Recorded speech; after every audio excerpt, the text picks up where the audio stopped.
There's a reason your mind feels like a battlefield. You wake up and the noise is already there. Thoughts pulling you into the past. Fears dragging you into the future. 1,000 what-ifs whispering at once. You try to distract yourself.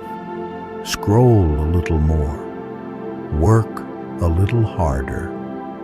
Chase one more goal.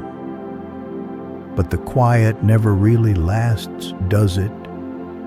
What if I told you that hidden inside that chaos, there is a simple shift, a handful of inner moves, and once you learn them, your relationship with life will never look the same again.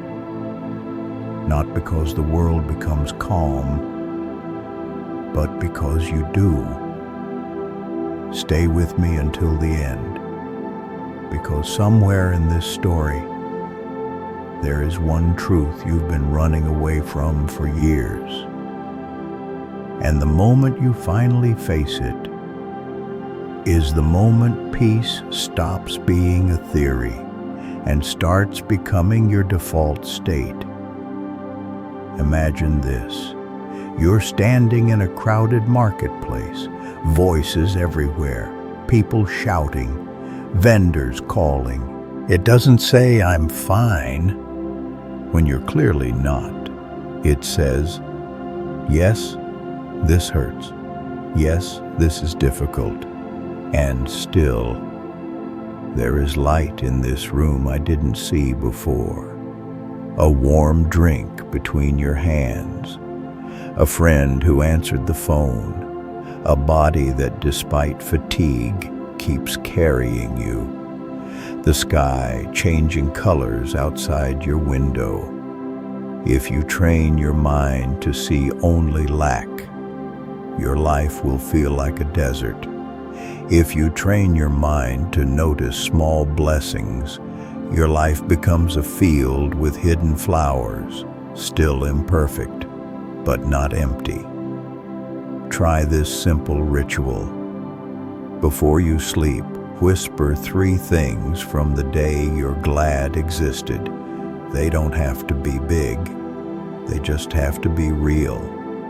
Over time, you'll feel something subtle shift. Your mind starts to loosen its grip on scarcity. It begins to trust that even in hard chapters, life is not only taking from you. Let's go deeper, because there's a question hiding underneath all of this. Where does happiness actually live? You've probably chased it in many places. In money, in validation, in status, in bodies, in achievements. Every time it shows up for a moment, then slips away, like a rainbow that disappears when you get close. The Buddha pointed to a truth so simple we almost reject it. Happiness is not a prize, it's a state of mind. 2 people can live the same day. One feels poor, the other feels blessed. The difference isn't the day, it's the lens. This doesn't mean you should never change your circumstances. Sometimes you must. It just means that if you ignore the inner lens, no outer change will ever feel like enough.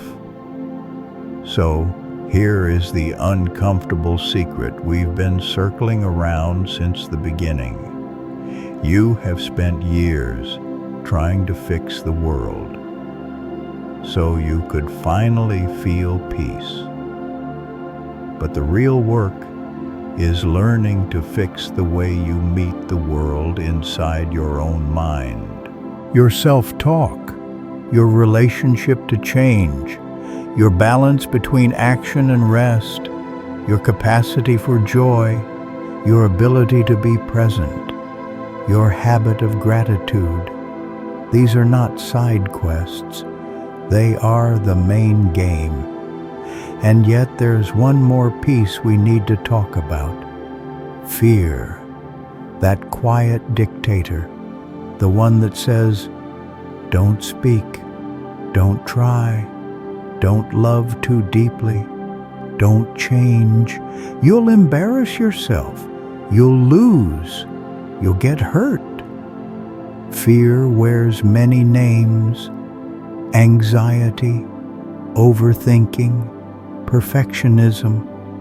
But at its core, it is the same force, a desperate attempt to stay safe by staying small. Here is the paradox.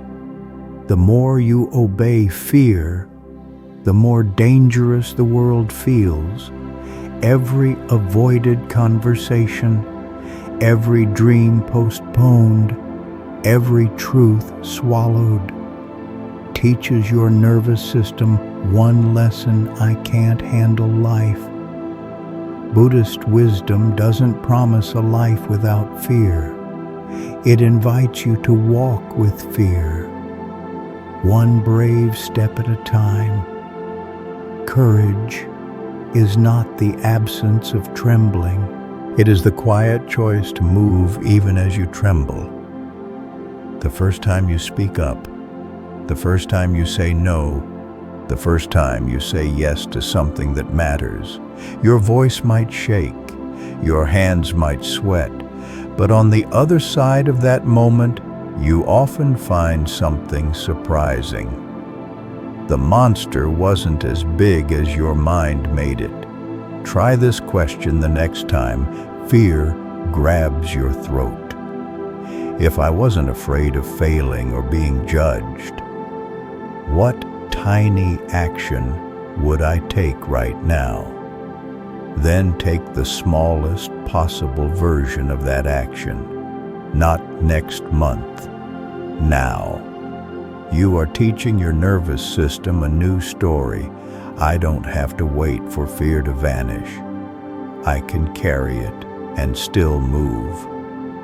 Finally, we arrive at something we almost never truly honor: rest. In a world that worships productivity, rest looks suspicious, lazy, unnecessary. So you push. Ignore the tension in your body, numb the exhaustion with caffeine, scroll instead of truly recovering. But here's the truth. You are not a machine. You are a living system. And every system needs cycles, action, then restoration. Not as a reward, as a requirement. Think of your phone. You don't wait until it dies completely every time. You plug it in regularly, because you know if you don't, it won't function when you need it. Your body, your mind, your heart work the same way. Sleep is not a waste of time. Silence is not a waste of time. Gentle moments are not a waste of time. They are when your nervous system repairs itself, when your mind integrates lessons, when your heart finally has space to feel what it's been carrying all day. So ask yourself, what would it look like if I treated rest as a sacred part of my practice, instead of something I earn only when I'm completely broken? It could be as simple as protecting your nights. Taking 3 slow breaths before checking your phone in the morning. Stepping outside for 5 minutes of fresh air between tasks. Sitting in stillness even if your mind is noisy. And letting your body know we are not always running. We are allowed to pause. And now we come full circle. The world is still chaotic.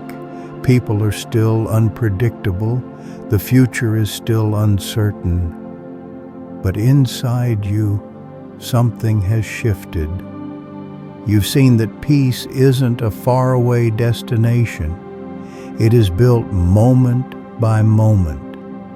When you speak to yourself with kindness instead of cruelty, when you let change shape you instead of only scare you, when you walk the middle path between forcing and giving up, when you feed your spirit with small joys, when you anchor yourself in this breath, this step, this conversation, when you train your eyes to notice what is still good, when you move with fear instead of obeying it, when you honor your need to rest, so your mind can stay clear and your heart open. None of these are dramatic. No one will applaud you for them, but together they create something quietly revolutionary. A life where the storm outside no longer decides the weather within. As you move into the rest of your day, notice one place where you can apply just a single piece of this. One softer sentence to yourself. One conscious breath. One tiny act of courage. One moment of gratitude. One gentle pause. You don't have to fix everything. You just have to start somewhere. Because every time you choose mindfulness over autopilot, compassion over criticism, curiosity over panic, you are training your nervous system to trust a new reality. A reality where you are no longer just surviving your own mind. You are quietly, steadily becoming its guardian. And that is the real secret most people never stay still long enough to discover. This isn't the end of the journey. It's the first clear step.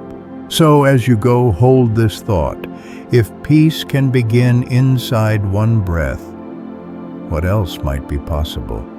If I keep walking this path, you'll find the answer. Not in the noise, but in the next quiet moment you are brave enough to fully feel. Music blasting from a speaker that's a little too loud. You look around for the source of the noise. You blame the people, the city, the job, the notifications. But then someone taps your shoulder and says, listen carefully. The loudest voice isn't out there. It's inside your own head, that inner voice, the one that calls you not enough, the one that replays your mistakes in high definition, the one that says everyone else is moving faster than you. That voice has been your background soundtrack for years, so familiar you forget it's even there. Now, here's the first quiet secret. Your peace doesn't begin when life finally calms down. It begins the moment you stop letting that voice speak to you like an enemy. Think about it. If someone talked to your best friend the way you talk to yourself, would you allow it? You would step in, right? You would say, hey, that's too harsh. They're doing their best. They're allowed to be human. But when it's you call it realism. You call it motivation. You let the inner critic wear the mask of discipline. Here's the twist. The Buddha didn't tell you to be soft because life is easy. He pointed to self-kindness because life is hard, and because a mind at war with itself can't be at peace with anything. So try this. Tonight when you're alone, close your eyes for a moment. Place a hand on your chest. And instead of asking, what's wrong with me? Ask, what do I need right now? Maybe the answer is rest. Maybe it's courage. Maybe it's forgiveness. Then say to yourself, slowly, like you mean it, I'm allowed to be learning. I'm allowed to be imperfect. I am still deserving of my own kindness. This isn't weakness. This is training. You're rewiring the oldest voice you have. Now let's step into the second doorway. Change. The part of life you keep pretending you're okay with. But actually, fear more than anything. Jobs shift. People leave. Bodies age. Plans fall apart. And inside you something tightens every time. Your mind whispers, if only things stayed like this, I'd finally be safe. But the universe has never signed that contract with any of us. Buddhist wisdom says it in one clean sentence. Everything is changing, all the time. Think about water. Hold your hand under a river. The moment you try to freeze it, you lose it. The only way to feel the water is to let it move. What if your life is the same? Look back at the last big change that broke you.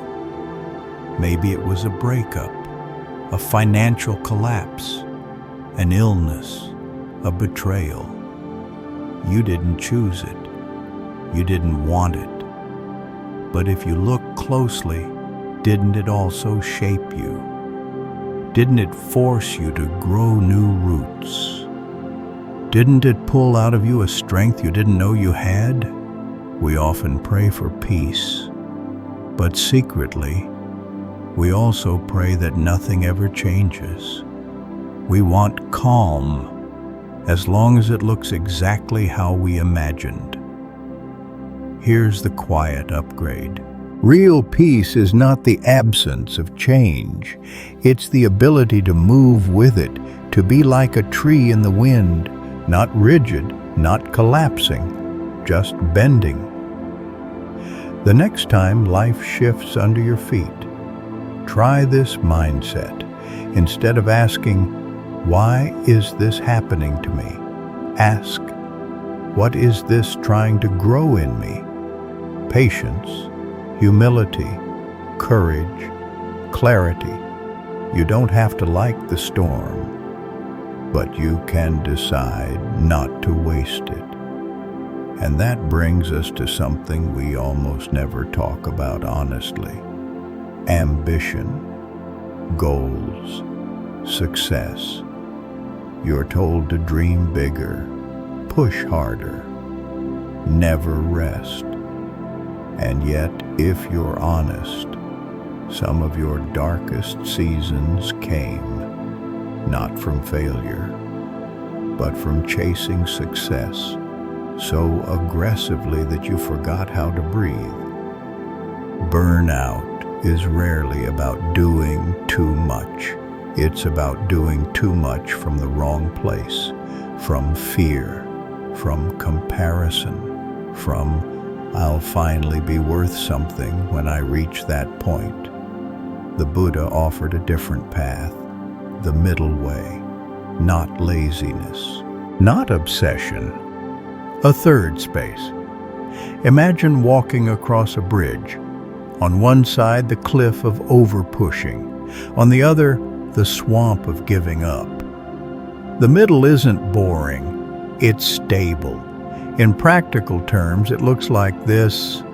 You still set goals, you still show up, you still care, but you break your Everest into steps you can actually climb. You let today's small action be enough for today. You celebrate progress instead of worshiping perfection. Ask yourself right now, where in my life am I demanding a leap? when what I really need is a small, steady step. One page written, one honest conversation, one walk instead of scrolling, one deep breath before you react. The mountain will still be there tomorrow. What matters is that you keep walking without destroying yourself on the way up. Now let's talk about joy. Not the loud, glittery kind on social media, the quiet kind, the one that shows up when nobody's watching. Somewhere along the way, many of us learned that joy is a reward, something we're only allowed after the work is done, after the to-do list is empty, after the crisis is solved. But the list never ends, does it? There's always one more thing. So joy becomes postponed and postponed again until you forget what it feels like. Buddhist teaching flips this. Joy isn't a luxury, it's nourishment. Just like you wouldn't say, I'll drink water when I'm finally finished with my whole life. You can't afford to say, I'll let myself feel joy when everything is perfect. Ask yourself, what makes my spirit quietly light up? It might be painting, or listening to rain, or reading at night with soft light, or walking under trees, or making tea slowly like a small ceremony. These aren't wasted time, they are refueling time. They refill the well you keep drawing from. Try this experiment for 1 week. Every day give yourself 20 minutes for a small, intentional joy. No multitasking, no guilt. Tell yourself, this is not an escape from life, this is part of how I stay alive inside my life. You might be surprised how problems feel different when your inner world is not completely starved. And then there is mindfulness, a word that gets thrown around so much. You might feel numb when you hear it. So don't think of it as a trend. Think of it as the art of actually being in your own life. Most days your body is here, but your mind is somewhere else. You're eating breakfast, but your thoughts are in tomorrow's meeting. You're in a conversation, but you're busy replaying yesterday's mistake. You're lying in bed, but you're already living in next month's disaster that hasn't happened. No wonder peace feels distant. How can you feel calm in the present? If you rarely visit it, mindfulness doesn't require incense or perfect posture. It starts with something as simple as one breath. Right now, notice your inhale. Feel the air enter your nose, your chest rising, your shoulders softening just a little. Now notice the exhale, the gentle drop, like your body letting go of something it was gripping too tightly. This is you arriving. Try sprinkling micro moments like this through your day. When you drink water, actually taste it. When you walk, feel your feet touching the ground. When someone talks to you, listen like there is nowhere else you need to be. These details seem small, but they are the doorway out of mental chaos. One present moment at a time. Now there's another force we often underestimate: gratitude. Not the forced I should be thankful list that shames you for hurting, but the quiet practice of noticing what is still here. Even when life feels like it's falling apart, your mind is wired to scan for danger, to look for what's missing, to obsess over the one thing that went wrong instead of the 10 things that quietly went right. Gratitude is not denial.